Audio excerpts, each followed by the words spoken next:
bangkit. Mari kita semua umat melihat Allah, dengar panggilan Tuhan bagi hari ini.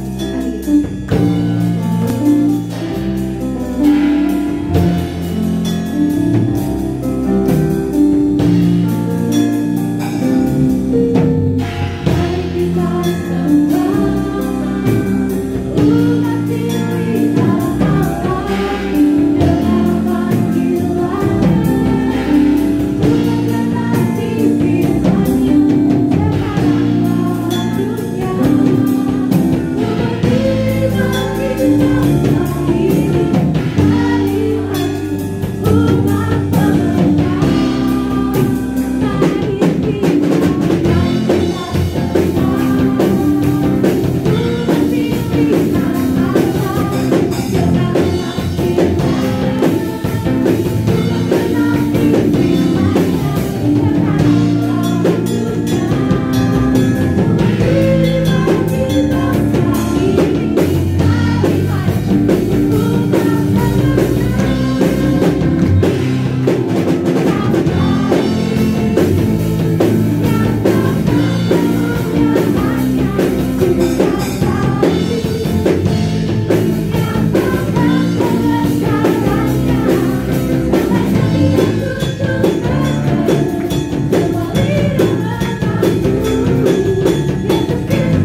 Oke, duduk kembali pagi hari ini. Ada yang mau membagikan cinta kasih Tuhan? Yusuf? Yusuf jadi bersaksi? Boleh? Puji Tuhan. Yusuf mau bersaksi pagi hari ini.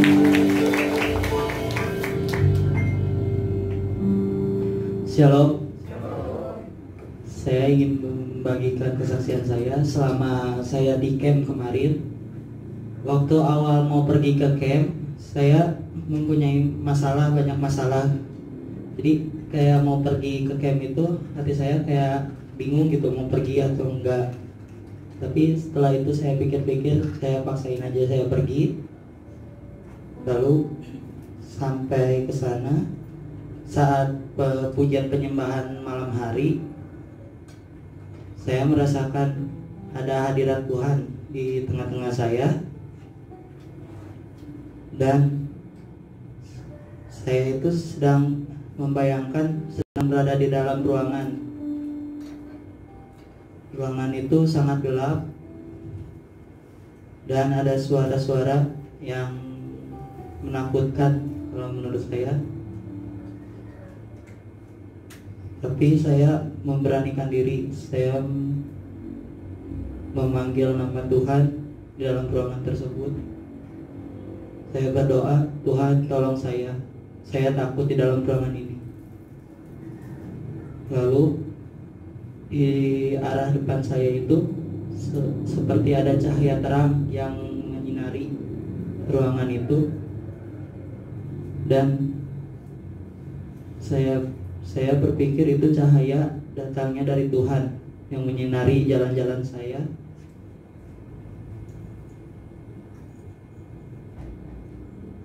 Tapi saya masih takut sih kalau di dalam ruangan itu, takut ada cahaya gelap lagi yang datang. Tapi saya percaya Tuhan menyertai saya, Tuhan yang membantu saya dalam situasi apapun, dan Tuhan yang menuntun saya dalam jalan-jalannya.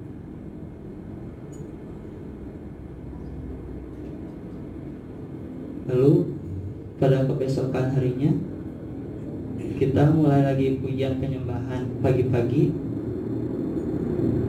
Saya di situ merasa ada kejanggalan gitu di belakang saya, kayak ada yang menaiki di pundak saya, terasa berat. Tapi saya berdoa sama Tuhan, Tuhan tolong saya. Kenapa pundak saya terasa berat seperti ini saat menyembah Engkau? Saya terus di situ berdoa, dan nggak tahu kenapa tiba-tiba saya itu air mata saya kenapa tiba-tiba turun gitu, nangis. Lalu di dalam hati saya terasa kayak ada yang panas. Tapi saya terus berdoa sama Tuhan, Tuhan tolong saya, Tuhan tolong saya. Dan saya saat berdoa terus sama Tuhan, hati saya terasa tenang, gak panas lagi. Lalu di pundak saya sudah gak kerasa berat lagi, gak kayak awal-awal. Kalau awal-awal kan berat banget soalnya. Saya terus berdoa, Tuhan tolong saya, tolong saya. Lalu Tuhan menolong saya, di belakang pundak saya terasa ringan lagi. Saya yakin Tuhan menolong kita semua. Tuhan membantu anak-anaknya. Dan saya akan terus melayani Tuhan. Karena dulu-dulu saya kan suka bolong-bolong pelayanan.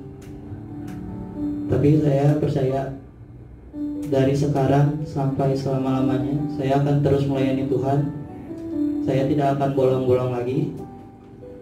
Karena saya yakin Tuhan yang melawat saya, Tuhan yang menjaga saya, dan Tuhan sudah punya rencana yang indah buat saya. Sekian, terima kasih.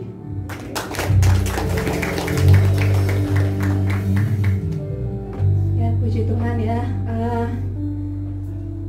Kesaksian dari Yusuf ya. Jadi hari Rabu Kamis kemarin pemuda remaja itu ada kegiatan Bible Camp 1 hari, saudara ya.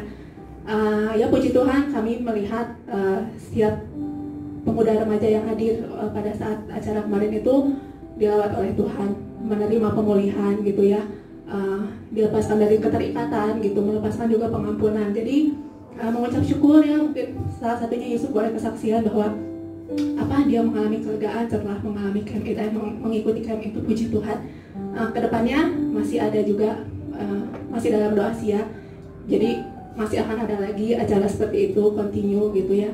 Jadi saya mengajak juga buat pemuda remaja yang mau ikut gitu ya, ayo ikut gitu ya. Di situ kita sama-sama kita mau membangun pemuda remaja GPKDI Jemaat Betel Lembang ini supaya kita maju ya di dalam Tuhan gitu ya.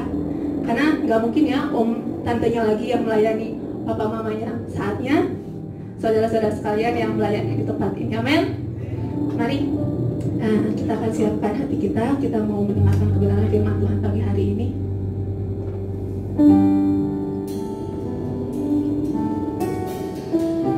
Naikkan pujian bahwa hanya Tuhan Yesus yang terindah di dalam kehidupan kita. Hanya Tuhan Yesus yang termanis dalam kehidupan kita. Kita percaya kita ada di tempat ini, kita dipanggil bukan satu kebetulan, tapi Tuhan memiliki rencananya dalam kehidupanmu, dalam kehidupan saya, untuk menyatakan kemuliaan-Nya. Haleluya. Yang terindah di dalam hidup ini.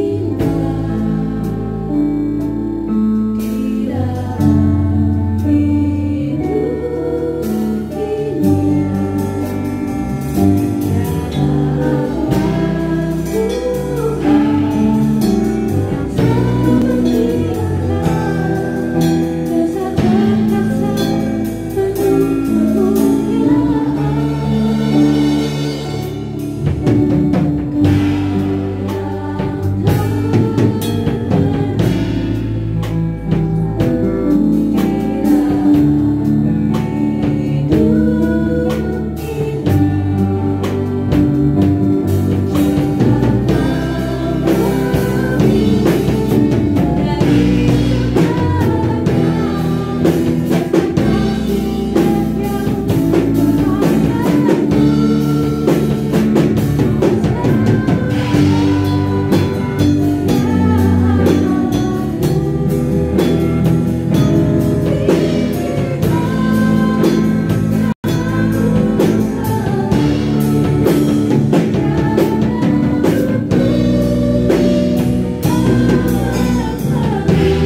Shalom.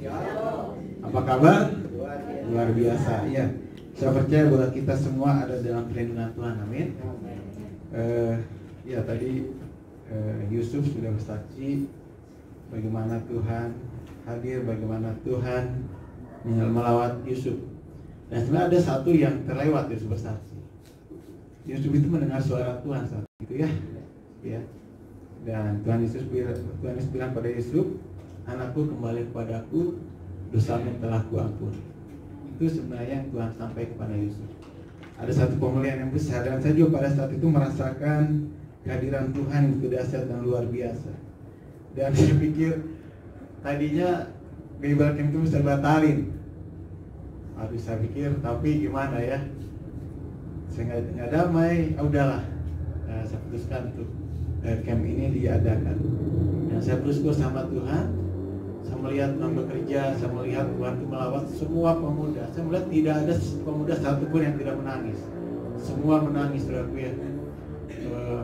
Beban, masalah, persoalan dilepaskan sama Tuhan, dan mereka mengalami kelegaan dari Tuhan. Mungkin mereka mengalami kebencian, mereka mengalami kekecewaan, mereka mengalami hal-hal dalam hidupnya, tetapi ketika Tuhan Yesus hadir, Tuhan memeluk mereka semua. Dan saya melihat benar-benar pemulihan terjadi. Dan ini bukan yang pertama kali, nanti kita akan ada lagi sesi selanjutnya, sesi-sesi yang lebih memperlengkapi mereka. Karena saya percaya bahwa pemuda-pemudi adalah tonggak rumah tangga yang akan meneruskan rumah tangga. Kalau mereka tidak dipersiapkan di sekarang dengan pergaulan, dengan keadaan sekarang ini, tawaran-tawaran dunia yang begitu menggiurkan, tidak sedikit anak muda yang jatuh di dalam dosa, yang jatuh hancur.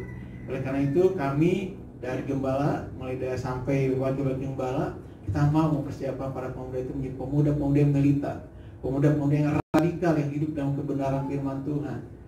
Dan pemuda adalah generasi penerus gereja. Mereka harus dipersiapkan.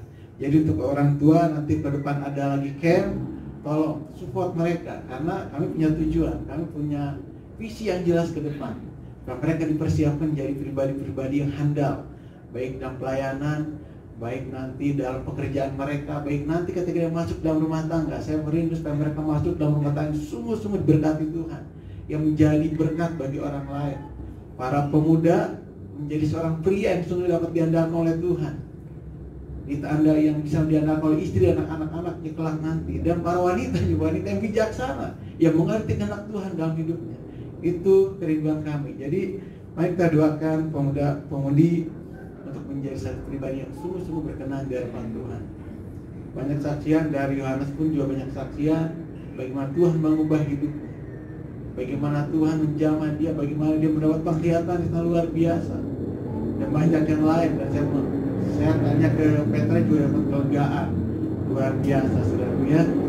Dan saat itu juga saya nangis. Nangis bukan karena saya sedih, tapi saya benar-benar merasakan hadirat Tuhan. Dan saya juga peluk anak saya saat itu. Kami nangis bersama-sama. Kami saling mengampuni. Saya mengakui kesalahan saya sebagai bapak. Kalau saya tidak mendidik kamu dengan baik, tidak menjadi teladan, tidak menjadi contoh bagi kami, saya minta maaf. Dan akhirnya kami perlukan, dan akhirnya kami saling memaafkan. Ada satu pemulihan. Amin. Mari orang tua. Dan saya rindu satu saat nanti ada acara khusus untuk suami istri, supaya kita sama-sama dilengkapi. Ya nanti mungkin nanti Pak Gembala yang akan ngatur dengan Ibu Gembala kapan adanya. Nanti suami istri saya rindukan mereka juga boleh hadir, karena mereka kita sama-sama perlengkapi mereka. Amin. Nah Bapak Ibu yang kasih dalam Tuhan, pagi hari ini kita mendengar firman Tuhan, dan saya akan menyampaikan dengan tema apa yang menjadi fondasi hidup. Apa yang menjadi fondasi hidup Bapak Ibu yang kasih dalam Tuhan. Kita sudah tahu bahwa COVID ini sudah berlangsung kurang lebih 6 bulan, ya, 6 bulan, dan tentunya banyak kekhawatiran, banyak ketakutan. Para karyawan itu banyak yang di PHK, ada yang dirumahkan sampai sekarang, mereka belum bekerja, dan para pengusaha juga ada ketakutan. Bagaimana kelangsungan ke depan? COVID pun juga belum menjamin apakah vaksin yang sudah ada ini pun juga menjamin apakah itu bisa satu jawaban. Tentunya yang jelas bahwa apapun yang terjadi saat ini, saya percaya bahwa kalau Tuhan tidak mengizinkan, semua tidak akan terjadi. Benar nggak? Dulu ada kebaktian kesembuhan ilahi, sekarang kok nggak ada gitu. Kemana gitu para hamba-hamba Tuhan yang dulu pakai Tuhan yang luar biasa untuk kesembuhan ilahi, kok sekarang tuh diam semua, soalnya tidak ada satu pergerakan. Tetapi saya percaya bahwa segala sesuatu yang Tuhan izinkan dan sesuatu yang sangat luar biasa yang Tuhan siapkan. Amin. Jadi kita tetap percaya bahwa Tuhan akan melakukan segala sesuatunya dengan cara. Ya. Nah, Bapak Ibu yang kasih dalam Tuhan, apa yang menjadi fondasi hidupmu ini sangat penting. Kalau kita bicara fondasi, fondasi adalah suatu dasar bangunan yang kokoh. Satu dasar bangunan yang kokoh yang terletak di permukaan tanah, di mana atasnya dibangun satu bangunan yang indah. Nah, di fondasi itu sesuatu yang sangat penting yang harus kita perhatikan. Satu bangunan yang kokoh itu tidak dilihat dari berapa tinggi satu bangunan, berapa banyak kaca yang dibangun. Kalau kita lihat, kalau di Bandung tuh sekarang tuh banyak bangunan-bangunan tinggi. Apalagi di Jakarta, di Jalan Sudirman tuh kiri kanan itu gedung-gedung pencahayaan langit yang sangat luar biasa. Dihiasi dengan kaca-kaca yang begitu luar biasa, bening. Yang melihat ke atas, wah silau. Catnya yang luar biasa bagus. Tapi itu semua bukanlah penentu kekuatan suatu bangunan. Karena sebenarnya kekuatan suatu bangunan itu adalah fondasi di dasar yang paling bawah. Itu yang menentukan kualitas fondasi yang ada, itu menentukan kekuatan suatu bangunan. Itu akan menentukan suatu kekuatan rumah. Nah, dalam hal orang percaya, dalam kehidupan kita, bagi orang-orang yang rohani ini pun sama. Bahwa kita harus memiliki fondasi yang kuat, memiliki fondasi yang sungguh-sungguh kita perhatikan. Nah, di dalam firman Tuhan, kita melihat tentang dua macam dasar. Kita buka di dalam Matius yang pasal 7.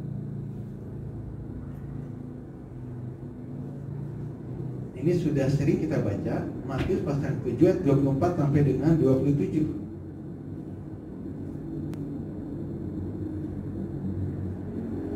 Baik, saya akan bacakan buat kita semua. Matius pasal 7 ayat 24 sampai dengan 27.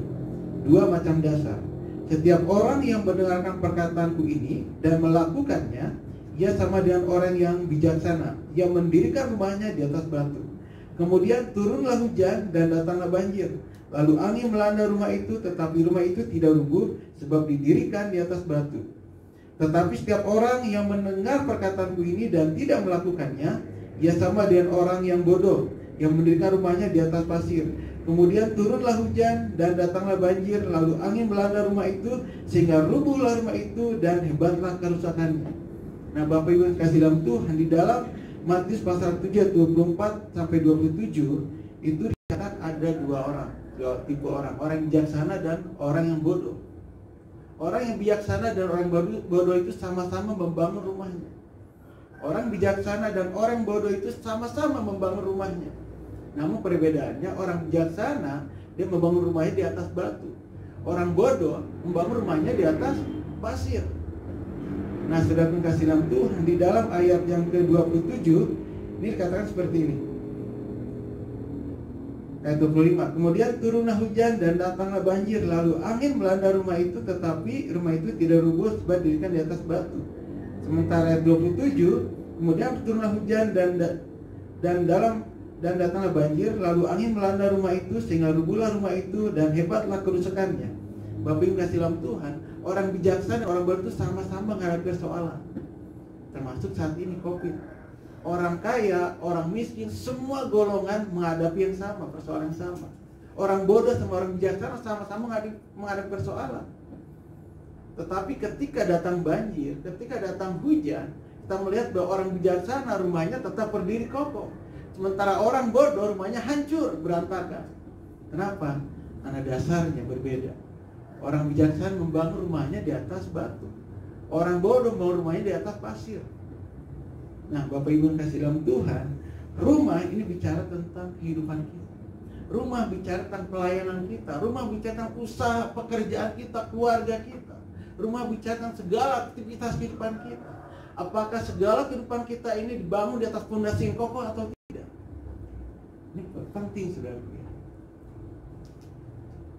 Itu rumah.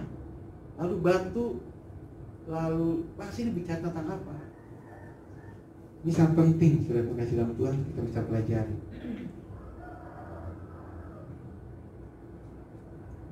Hujan, banjir, dan angin bicara tentang apa? Hujan, banjir, dan angin bicara tentang persoalan hidup yang seringkali kita hadapi. Persoalan sakit penyakit, itu ada persoalan yang sering kita hadapi. Nah, Bapak Ibu kasih di dalam Tuhan, sekali lagi bahwa fondasi kehidupan orang percaya harus benar-benar dibangun dengan kokoh. Karena fondasi, kualitas fondasi ini akan menentukan kehidupan kita dalam menjalani kehidupan kita sehari-hari. Ketika fondasi dibangun dengan asal-asalan, robohlah hidup kita. Nah, Bapak Ibu kasih dalam Tuhan, yang pertama, orang bijaksana mendirikan rumahnya di atas batu. Batu ini kalau kita lihat di dalam 1 Korintus pasal 3, 1 Korintus pasal 3, supaya kita jelas mengerti bicara tentang apa sih ini batu. 1 Korintus pasal 3, saya akan bacakan ada ayat 10 sampai ayat 14. Dasar dan bangunan. Sesuai dengan kasih karunia Allah yang dianugerahkan kepadaku, aku sebagai orang ahli bangunan yang cakap telah meletakkan dasar, dan orang lain membangun terus di atasnya. Tiap-tiap orang harus memperhatikan bagaimana ia membangun di atasnya. Karena tidak ada seorang pun yang dapat meletakkan dasar lain daripada dasar yang telah diletakkan, yaitu Yesus Kristus. Entahkah orang membangun di atas dasar ini dengan emas, perak, batu, permata, kayu, rumput, kering, atau jerami. Sekali kelak pekerjaan masing-masing orang akan nampak. Karena hari Tuhan akan menyatakannya, sebab ia akan nampak dengan api, dan bagaimana pekerjaan masing-masing orang akan diuji oleh api itu. Jika pekerjaan dibangun, seorang akan uji, ia akan mendapat upah. Jadi yang pertama, batu ini bicara tentang satu fondasi, yaitu bicara tentang pribadi Yesus Kristus sendiri. Karena di ayat yang ke-11 dikatakan, karena tidak ada seorang pun yang dapat meletakkan dasar lain daripada dasar yang telah diletakkan, yaitu Yesus Kristus. Jadi batu ini bicara tentang Yesus Kristus Tuhan. Pertanyaan, apakah Yesus itu sudah menjadi satu hal yang paling penting dalam kehidupan kita? Tadi Holy Spirit menyampaikan bahwa Kau yang terindah di dalam hidup ini, tiada Allah Tuhan yang seperti Engkau. Apakah kita sudah benar menjadikan Yesus kita dasar fondasi hidup kita? Pemazmur dalam pasal 73, dia melihat orang-orang fasik, mereka gemuk, mereka tidak mengalami sakit penyakit, mereka kaya luar biasa. Tapi pemazmur, Tuhan, kok aku seperti ini? Aku dungu di hadapan Tuhan, seperti kambing di hadapan Tuhan, dibilang seperti itu. Dia sirik melihat orang-orang fasik di sana. Tetapi ketika dia masuk dalam hadirat Tuhan, bagaimana Tuhan menyatakan kebenarannya, dia sampai katakan, selain Kau Tuhan tiada yang lain, yang ku ini di bumi dan di surga. Sekalipun hatiku dan dagingku habis lenyap, tetaplah Engkau Tuhan bagianku selama-lamanya. Masalah boleh datang, pergumulan boleh datang, tetapi letakkan Yesus sebagai fondasi dalam hidup kita. Amin. Amin, saudara. Kita berlari pada Tuhan. Nah, saudara kasih dalam Tuhan, di dalam batu ini bicara tentang Ibrani, di dalam Ibrani pasal 11, ya sedikit beberapa ayat Ibrani pasal 11. Ibrani pasal 11 ayat yang pertama. Ibrani pasal 11 yang pertama dikatakan, iman adalah dasar dari segala sesuatu yang kita harapkan dan bukti dari segala sesuatu yang tidak kita lihat. Iman adalah dasar. Batu ini bicara tentang dasar-dasar bagaimana? Iman yang tertuju pada kebenaran firman Tuhan. Bukan iman yang tertuju pada kekayaan, bukan iman tertuju pada harta kekayaan kita, kekuatan kita, tapi iman yang tertuju pada kebenaran firman Tuhan. Amin. Nah, saudara kasih dalam Tuhan, orang bijaksana membangun hidupnya atas dasar kebenaran firman Tuhan. Firman Tuhan ini adalah pribadi Yesus Kristus sendiri. Pada mulanya ada firman, firman itu bersama-sama dengan Allah, dan firman itu adalah Allah. Segala sesuatu dijadikan oleh firman Tuhan. Bapak Ibu kasih dalam Tuhan, mari kita introspeksi diri kita. Apakah selama ini kita membangun kehidupan kita di atas dasar firman atau tidak? Nah, suatu saat nanti kita diuji oleh api, ditimpa oleh api. Kalau kita membangun kehidupan kita seperti emas murni, kita nggak usah takut kita dibakar oleh api. Ketika emas murni dibakar oleh api, emas itu akan menjadi murni dan pasir-pasir akan keluar dengan sendiri. Seringkali kita berdoa sama Tuhan, Tuhan jadikan aku seperti Engkau, bentuklah aku seperti Engkau. Ketika kita menghadapi persoalan, kita udah mundur dari Tuhan. Seringkali seperti itu. Kita menyalahkan keadaan, Tuhan kenapa seperti ini? Kenapa terjadi seperti ini? Kenapa saya melahirkan seorang anak seperti itu? Karena saya pernah lihat di berita bahwa ya jangan di berita kemarin Pak siapa yang kemarin yang khotbah itu Pak Tio ya. Iya, dia juga ngomong bahwa dia sama bapaknya sebut anak genderuwo gitu. Jadi anak yang sial, usahanya gelar anak ini dilahirkan, usahanya bangkrut terus. Aduh saudaraku, yang melakukan keadaan. Bapak Ibu kasih dalam Tuhan, awal Juli, tanggal 1 Juli, ya tanggal 1 Juli, itu di mana hotel kami saat saya bekerja, itu hotel tanggal 1 Juli itu mulai dibuka. Apa yang terjadi dengan kehidupan saya? Itu adalah momen di mana mungkin kalau terjadi saya tidak mungkin beri tempat ini, dan mungkin udah nggak ada. Mungkin seperti itu. Ketika saya bekerja dari rumah tuh nggak ada masalah, nggak ada sehat-sehat aja. Nyampe ke kantor, biasa saya lihat bentar, lalu saya masuk ke kantor ke ruangan dan saya duduk. Dan ketika saya berdiri, apa yang terjadi? Saya pusing. Soalnya saya melayang nggak jelas gitu. Kaki kanan saya, tangan saya itu semutan semua. Dan itu nggak nampak. Waduh, saya kenapa ini ya? Lalu saya telepon istri saya, udah ke dokter langsung. Saat itu ke dokter. Dan tensi saya 210 tinggi. Tensi saya 210 dan akhirnya besoknya saya dicek rekam jantung, lalu cek semua lah, darah, semua lengkap. Dan dinyatakan bahwa saya itu nyaris stroke saat itu. Dan darah saya itu darah jahatnya itu di atas semua dari yang normal. Kaget saya. Dan saat itu saudaraku, saya tidak menyalahkan Tuhan. Saya datang pada Tuhan, saya berlari sama Tuhan, saya mengoreksi hidup saya. Tuhan apa yang saya dan kehidupan saya mengoreksi. Dan saat itu pas ibadah seharusnya pelayanan, saya minta Petra gantiin saya main bass karena saya masih lemas. Nah, waktu pujian menaikkan pujian, saya merasa ada Tuhan yang luar biasa dan situ Tuhan menjawab bagi pergumulan saya. Saya tidak mengeluh, jujur tidak mau, dan saya tidak menyalahkan Tuhan. Saya hanya minta ampun Tuhan kalau ada salah dengan pribadi saya. Dan ketika pujian penyembahan saya didampingi istri saya mendengar suara Tuhan luar biasa. Dan Tuhan ngomong gini, saat saya di kantor itu, ketika saya mengalami seperti itu, Tuhan ngomong saya, aku hadir di situ dan aku memegang tangan kanan. Nah, saudara aku kasih dalam Tuhan, orang yang udah tensi 210 pasti jatuh. Ketika saya jalan turun dari tangga ke bawah itu, saya masih kuat. Terus rupanya Tuhan memegang tangan saya. Dan saya tidak tahu, Tuhan kenapa harus terjadi dalam pribadi saya? Tuhan kenapa semua itu harus terjadi dalam pribadi saya? Saya masih sayang istri, anak-anak, saya pengen melihat mereka berhasil. Saya nggak tanya seperti itu.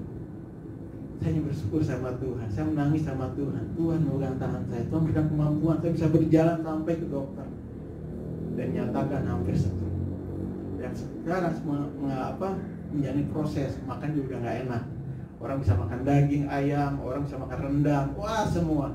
Saya nggak bisa berarti. Anak saya sudah ngeledek. Makannya buat saya aja Pak katanya. Masa makan lagi enak. Proses. Saya ya udah Tuhan, saya ikut proses Tuhan. Hati saya dimurnikan. Nah, Bapak Ibu kasih dalam Tuhan, mari kita bangun fondasi kita. Berlari kepada Tuhan. Ketika menghadapi masalah yang berat, berlari sama Tuhan. Nah, karena saya percaya bahwa orang yang berlari pada Tuhan itu tidak akan dipermalukan. Amin. Haleluya. Nah, saudaraku, tadi batu itu bicara tentang fondasi yang kokoh, yaitu Yesus Kristus. Iman kita yang tertuju pada kebenaran firman Tuhan. Lalu pasir bicara tentang apa? Baik, pasir itu bicara tentang sesuatu yang rapuh, yang mudah goyah. Itulah pasir. Pasir itu bicara tentang dunia. Pasir itu bicara tentang kekuatan kita. Pasir itu bicara tentang kekhawatiran, ketakutan. Itu disebut dengan pasir. Kalau hidup kita dibangun atas pasir yang tidak menentu, hidup kita akan hancur, berantakan semua. Ya, anak muda ketika mendoakan teman hidup harus dibangun atas dasar firman Tuhan, berdoa kepada Tuhan, mendengar suara Tuhan. Mana pasangan hidup yang Tuhan sediakan buat saya? Jangan salah-salah, harus padan. Kalau tidak akan berantakan. Ya, jadi pasti itu bicara tentang dunia, bicara tentang ketakutan, kekhawatiran, sakit penyakit, bahkan usaha kita. Nah, Bapak Ibu yang kasih dalam Tuhan, kalau kita bicara tentang dunia, firman Tuhan selalu melambangkan dunia itu Mesir itu bicara tentang dunia. Mesir itu bicara tentang dunia. Kalau kita lihat di dalam Yesaya 30,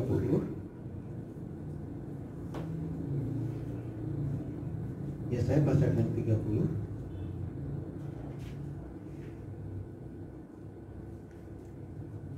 Ya, ini agak cukup panjang. Boleh bacakan. Yesaya pasal yang 30 demikian. Bukan Mesir, tetapi Tuhan yang memberi pertolongan. Celakalah anak-anak pemberontak, demikianlah firman Tuhan, yang melaksanakan suatu rancangan yang bukan daripadaku, yang memasuki suatu persekutuan yang bukan oleh dorongan rohku, sehingga dosa mereka bertambah-tambah. Yang berangkat ke Mesir dengan tidak meminta keputusanku, untuk berlindung pada Firaun, dan untuk berteduh di bawah naungan Mesir. Tetapi perlindungan Firaun akan memalukan kamu, dan perteduhan di bawah naungan Mesir akan menodai kamu. Sebab sekalipun pembesar-pembesar di Yerusalem sudah ada di Zoan, dan utusannya sudah sampai ke Hanes, sekaliannya akan mendapat malu, karena bangsa itu tidak dapat memberi faedah kepada mereka, dan tidak dapat memberi pertolongan atau faedah, melainkan hanya memalukan, bahkan mengaibkan mereka. Mesir bicara tentang dunia, dan tidak ada kedamaian, tidak ada kemenangan, dan tidak ada jawaban, tidak berfaedah. Nah, kalau di dalam Mazmur Yesaya 31 ini jelas sekali. Saya akan bacakan juga Yesaya pasal 31. Tuhanlah penolong yang satu-satunya. Celakalah orang-orang yang pergi ke Mesir minta pertolongan, yang mengandalkan kuda-kuda, yang percaya kepada keretanya yang begitu banyak, dan pada pasukan berkuda yang begitu besar jumlahnya, tetapi tidak memandang pada yang Maha Kuasa Allah Israel, dan tidak mencari Tuhan. Akan tetapi Dia yang bijaksana akan mendatangkan malapetaka, dan tidak menarik firman-Nya. Ia akan bangkit melawan kaum penjahat, dan melawan bala bantuan orang-orang lalim. Sebab orang Mesir adalah manusia, bukan Allah, dan kuda mereka adalah makhluk yang lemah, bukan roh yang berkuasa. Apabila Tuhan mengacungkan tangannya, tergelincirlah yang membantu, dan jatuhlah yang dibantu, dan mereka sekalian habis binasa bersama-sama. Berarti kalau hidup kita dibangun di atas dasar pasir atau di atas dasar dunia, kita akan hancur, kita akan binasa. Karena jelas tadi di dalam Matius pasal yang 7 jelas dikatakan bahwa orang yang membangun rumahnya di atas pasir, ketika datang badai, ketika datang banjir, robohlah rumah itu, dan hebatlah kerusakannya, dan sulit untuk dipulihkan. Nah, Bapak Ibu kasih dalam Tuhan, mari kita bersama introspeksi diri. Apa yang menjadi fondasi kita selama ini? Apa kita sudah sungguh-sungguh usaha kita, pekerjaan kita, rumah tangga dibangun di atas dasar kebenaran firman Tuhan atau tidak? Karena suatu kali nanti ketika Tuhan menguji kita semua, kita bisa terlihat apakah kita dibangun di atas dasar yang kokoh atau tidak. Apakah kita membangun hidup kita di atas dasar yang murni di hadapan Tuhan atau tidak. Ini akan menentukan kekuatan kita. Nah, Bapak Ibu kasih dalam Tuhan, ada satu peristiwa yang sangat luar biasa, dan ini membuat saya terlalu kuat, yaitu Daniel. Ada Sadrak, Mesak, dan Abednego. Mereka adalah dikatakan orang bicara tentang raksasa iman. Salah satunya Daniel, Sadrak, Mesak, dan Abednego. Ya, supaya jelas saya akan bacakan ya. Kita belajar Daniel pasal yang 3. Ini perapian yang menyala-nyala. Saya akan bacakan. Ini sangat menarik untuk dipelajari. Ini ada contoh pribadi-pribadi yang hidupnya dibangun atas dasar fondasi yang luar biasa, itu Yesus Kristus Tuhan. Perapian yang menyala-nyala.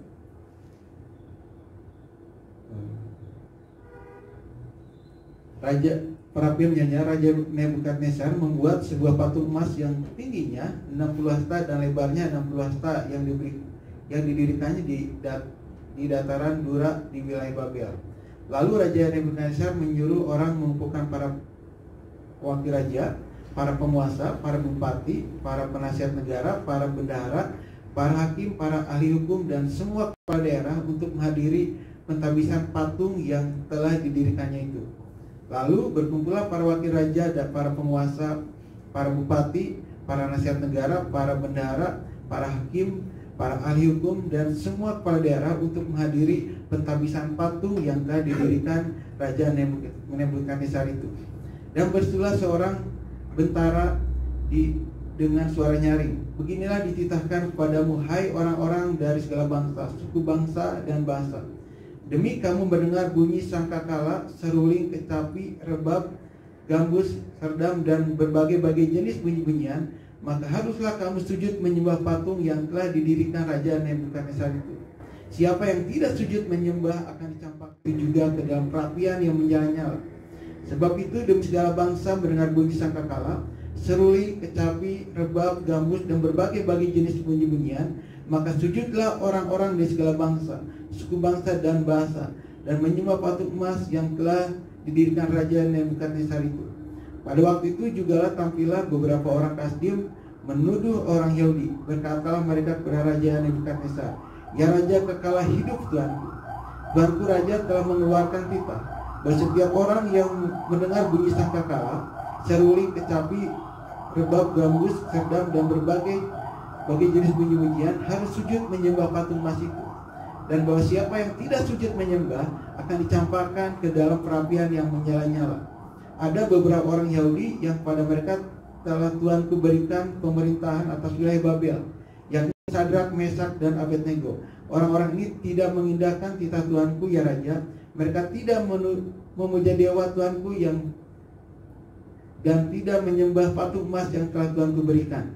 Sesudah itu Nebukadnezar memerintahkan dalam marahnya dan geramnya untuk membawa Sadrak, Mesak, dan Abednego menghadap. Setelah orang-orang itu dibawa menghadap raja, berkata Nebukadnezar kepada mereka, apakah benar, hai Sadrak, Mesak, dan Abednego, bahwa kamu tidak memuja dewaku dan tidak menyembah patung emas yang kudirikan itu? Sekarang jika kamu bersedia demi kamu mendengar bunyi sangkakala, seruling, kecapi, rebab, gambus, serdam, dan berbagai-bagai jenis bunyi-bunyian, sujudlah menyembah patung yang kubuat itu. Tetapi jika kamu tidak menyembah, kamu akan dicampakkan seketika itu juga ke dalam perapian yang menyala-nyala. Dan dewa manakah yang dapat melepaskan kamu dari dalam tanganku? Lalu Sadrak, Mesak, dan Abednego menjawab Raja Nebukadnezar, tidak ada gunanya kami memberi jawab pada Tuanku dalam hal ini. Jika Allah kami yang kami puja sanggup melepaskan kami, maka ia akan melepaskan kami dari perapian yang menyala-nyala itu dan dari dalam tanganmu ya Raja. Tetapi seandainya tidak, hendaklah Tuanku mengetahui ya Raja, bahwa kami tidak akan memuja dewa Tuanku dan tidak akan menyembah patung emas yang Tuanku dirikan itu. Nah Bapak Ibu kasih dalam Tuhan, Nebukadnezar membuat patung emas dan itu menjadikan dewa, dan semua bangsa harus menyembah dewa itu. Tetapi Sadrak, Mesak, dan Abednego dia tidak mau menyembah itu.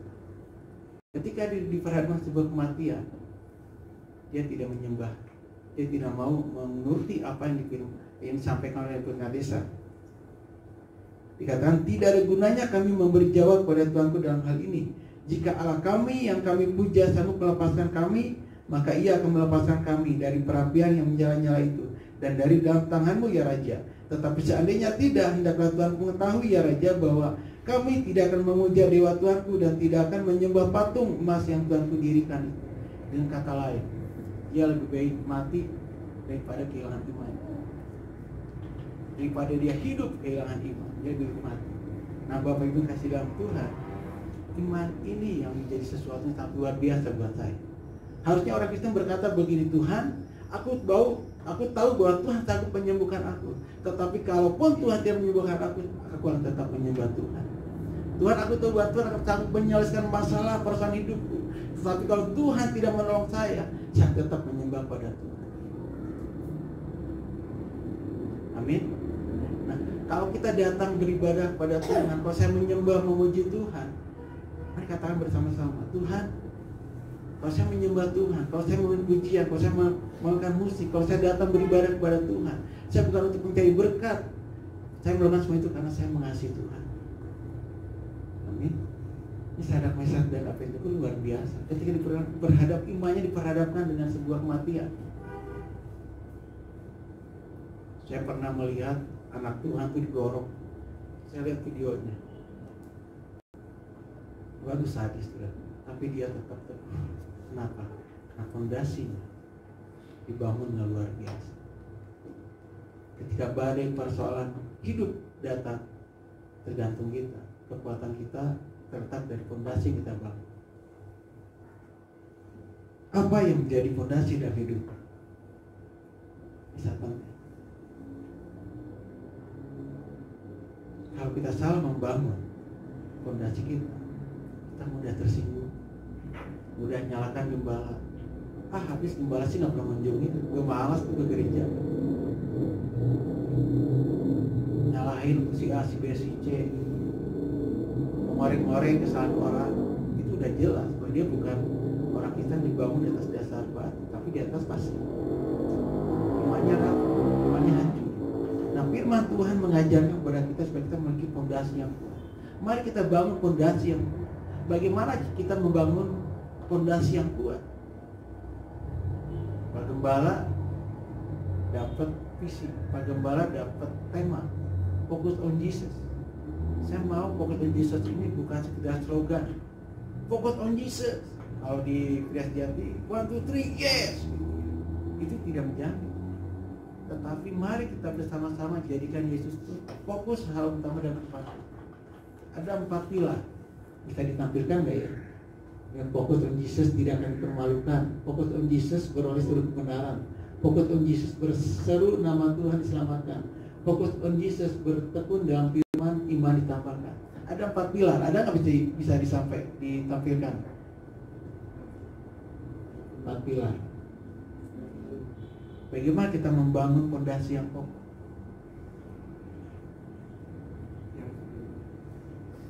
Ada?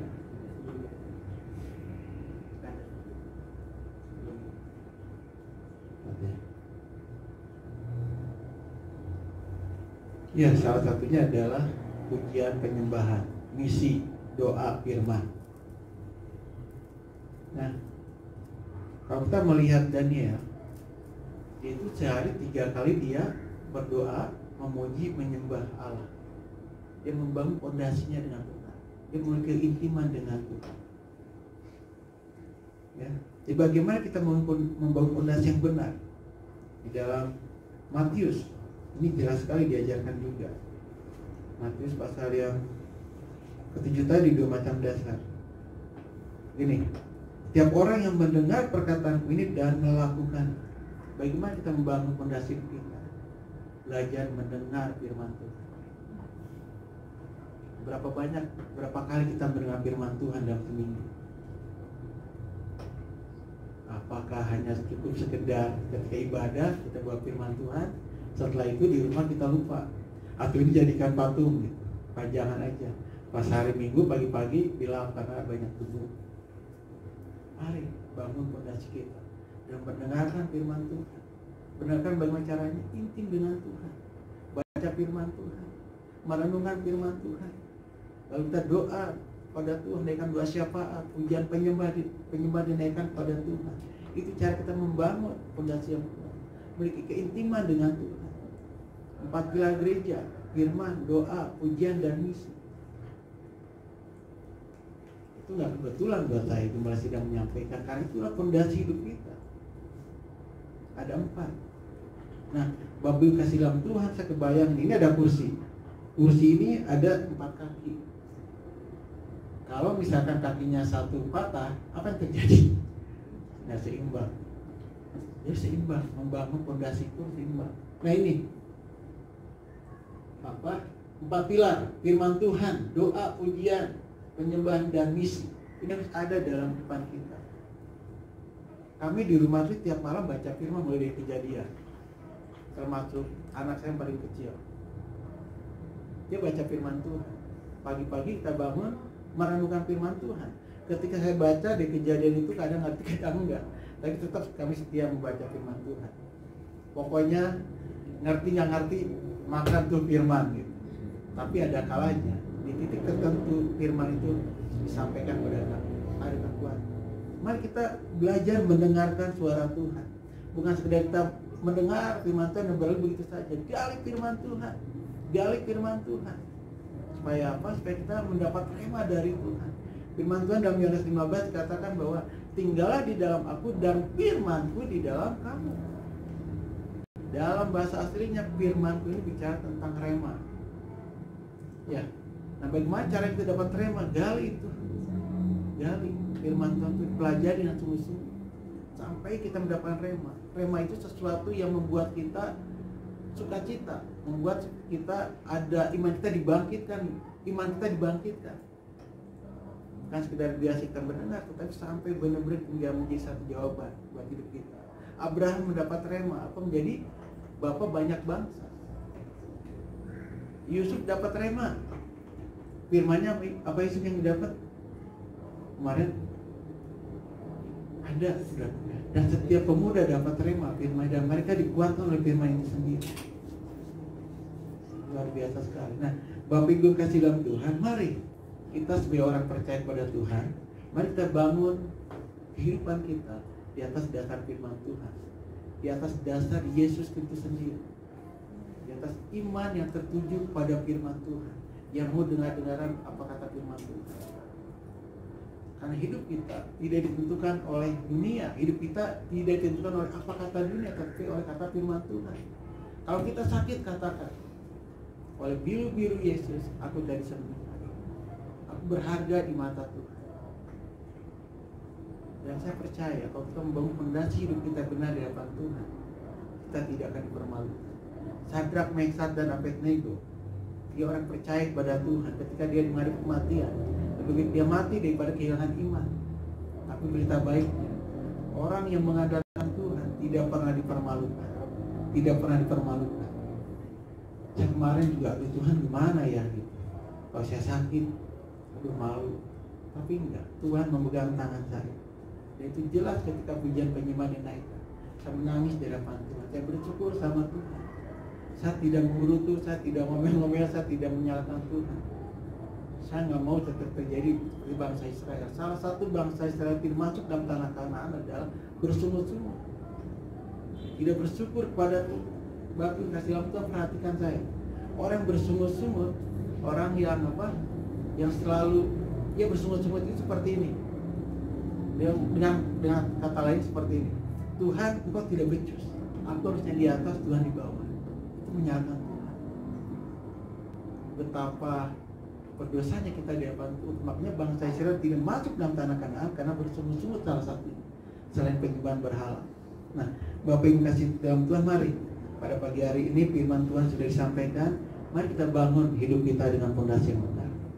Dan introspeksi kita masing-masing. Apa kita sungguh-sungguh menjadikan Yesus Kristus ada segalanya dalam kehidupan kita? Ketika ada masalah, apa kita lari pada Yesus atau kita menyalahkan keadaan? Mari. Ada lagu, dan ku berlari padamu, pada firman-Mu, bukan kuat, bukan gagah, tapi oleh Roh Kudus. Mari berlari pada Tuhan. Ketika ada masalah, lari. Ketika saya sakit, saya lari pada Tuhan. Tuhan, ampuni saya kalau ada sesuatu yang tidak berkenan di hadapan Tuhan.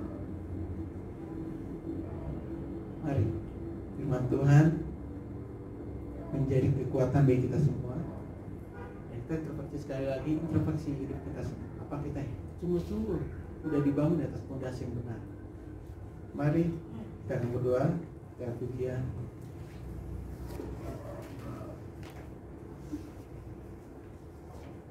Mari kita tanggalkan kehidupan kita yang lama. Kita berlari pada Tuhan. Jangan kita sia-siakan hidup ini.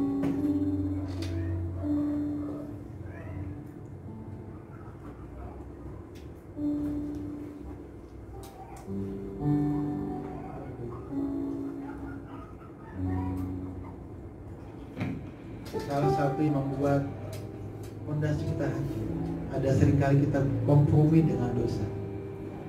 Di dalam Mazmur pasal 11 ayat 3 berkata, jika dasar-dasar itu dihancurkan, apakah yang dapat dilakukan oleh orang benar itu? Apabila dasar-dasar itu dihancurkan, apa yang dapat dilakukan oleh orang benar? Mari kita bangun fondasi kita, yaitu Yesus Kristus. Iman kita yang tertuju pada Yesus Kristus Tuhan. Mari kita buang cara hidup kita yang lama. Kita masuk dalam kebenaran firman Tuhan. Kita dengar-dengaran akan suara Tuhan dan melakukan apa yang dikehendak Tuhan dalam kehidupan kita. Haleluya Tuhan Yesus. Haleluya Tuhan Yesus.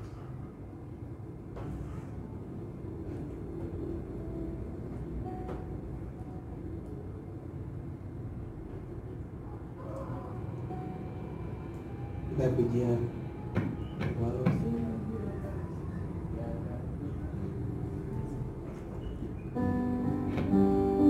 haleluya Tuhan.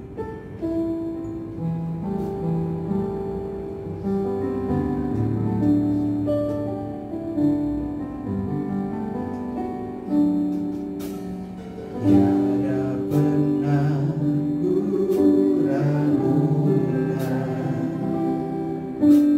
kasih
diterima, fondasinya dihancurkan.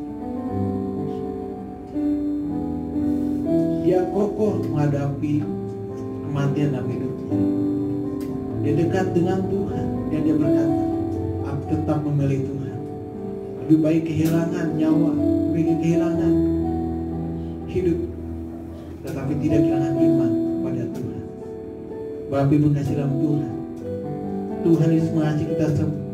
Tuhan mau supaya kita membangun iman, membangun hidup kita di atas dasar iman yang kokoh, yang tertuju pada firman Tuhan, tertuju pada Yesus Kristus.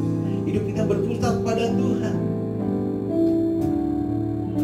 Di dalam Mazmur pasal 73 berkata, siapa gerangan ada padaku di surga selain Kau? Selain Kau tidak ada yang ku ini di bumi. Sekalipun dagingku dan hatiku habis lenyap, gunung batuku dan bagianku tetaplah Allah selama-lamanya. Mari sama-sama mengambil komitmen, keputusan saat ini bahwa menjadikan Yesus segalanya dalam kehidupan kita, menjadi fondasi yang kokoh dalam kehidupan kita. Ketika badai menghadang, ketika masalah datang, kita tetap kokoh, menjadi kuat oleh karena tangan Tuhan memegang tangan kita.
maka aku akan meluputkannya.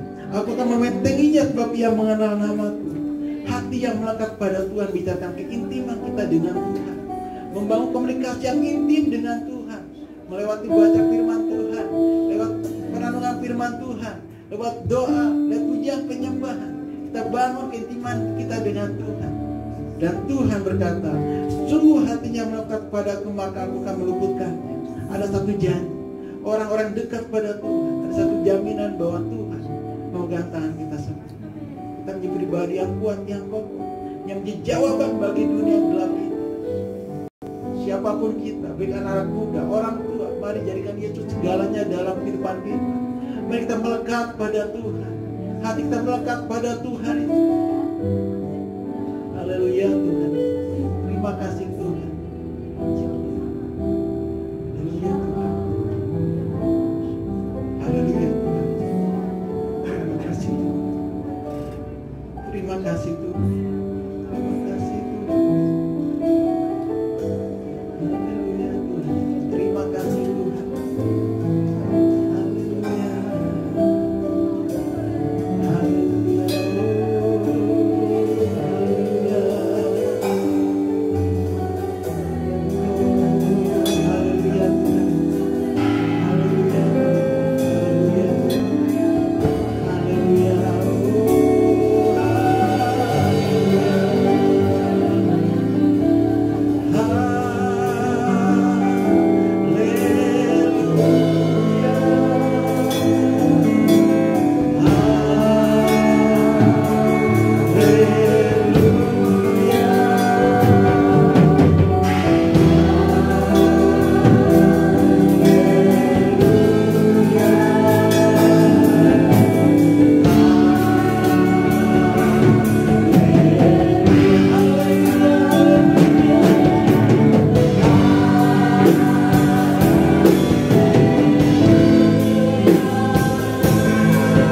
Terima kasih buat kebenaran firman yang Kau sampaikan bagi kami semua Tuhan.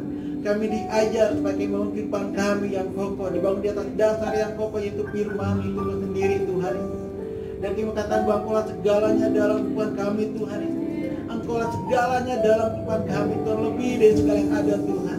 Kami berikan pribadi melebih lagi Tuhan. Berikan kepada kami hati yang haus rindu akan kebenaran firman-Mu Tuhan. Berikan kepada kami telinga seorang murid yang mau dengar-dengaran Engkau Tuhan Yesus. Kami mau berjalan bersama Engkau, belajar dari Engkau, dan kami berbuah dan bertumbuh Tuhan dalam Engkau Tuhan Yesus. Ini kehidupan kami Tuhan. Kami mau Tuhan Yesus seperti apa yang Engkau mau Tuhan. Kami mau seperti apa yang Engkau mau Tuhan Yesus. Terima kasih Bapa, terima kasih buat kebenaran firman-Mu Tuhan Yesus. Terpujilah Engkau Tuhan. Di dalam nama Tuhan Yesus kami berdoa dan bersama syukur. Haleluya. Amin. Silakan duduk.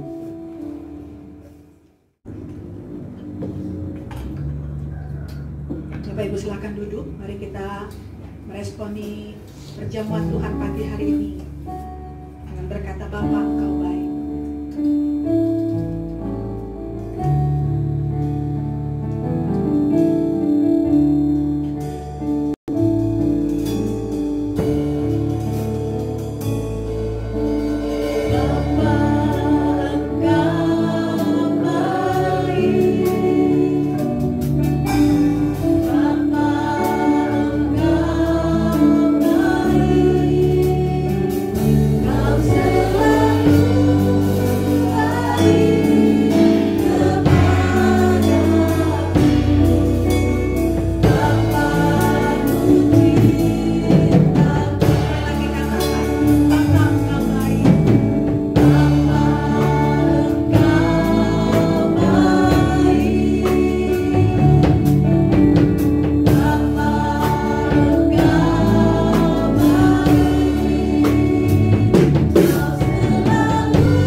dunia untuk menebus setiap kami.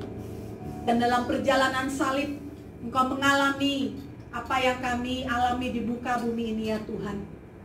Kiranya ya Tuhan, persekutuan dengan darah-Mu pada pagi hari ini memampukan kami untuk terus menjadikan Engkau fokus hidup kami. Dan kami terus berpondasikan Kristus menjadi pondasi yang kuat dan kokoh dalam hidup kami. Terima kasih Tuhan, kami mengucap syukur. Kiranya hidup kami terus dalam penyertaan Tuhan. Demi Kristus kami berdoa dan mengucap syukur. Amin. Diri, kita akan akhiri ibadah Tuhan pagi hari ini. Naikkan pujian, kami memuji kebesaran.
Mari arahkan hati dan pikiran kita kepada Tuhan Yesus